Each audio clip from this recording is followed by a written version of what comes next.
For 3 decades, a Meriden mother has grieved the loss of her son. And for 3 decades, she's been trying to make sure her loss does not happen to another family. News 8's Brian Spiros spoke with Roberta Ash. Roberta Ash of Meriden has lived through every parent's worst nightmare. He was an only child, so we just lost our whole family. October 14th, 1983.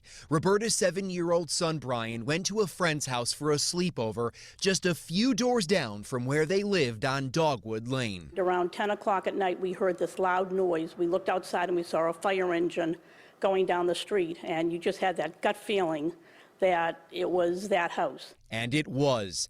The mother at that home fell asleep while smoking. Roberta and her husband would later learn at the hospital that the mother and her 2 kids died in the fire, and so did their son, Brian.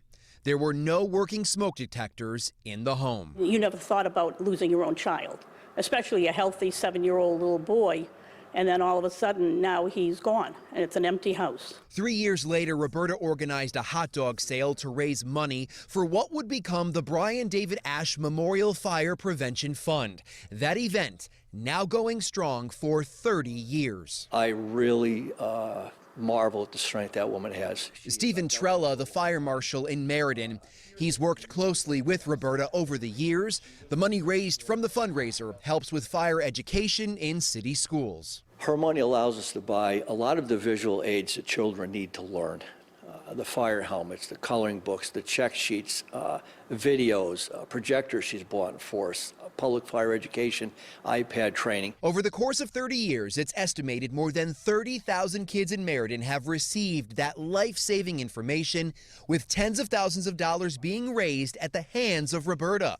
The message to every family is clear. Make sure you have working smoke detectors in your home. But you sit there and say a $5 or $7 smoke detector would have saved 4 lives. And hopefully over the years, over these 30 years, people have listened to it. We carry smoke detectors on the trucks now because they're still going out. They're finding homes where either smoke detectors aren't there, or even worse, in my opinion, with no batteries in them. This November, Brian Ash would have turned 41 years old. I do think about what would he be doing? What would he be like? You know, would I be a grandmother? Who knows? Instead, he'll always be that little boy whose name is helping to save others from a similar fate that is so preventable. Reporting from Meriden, Brian Spiros, News 8.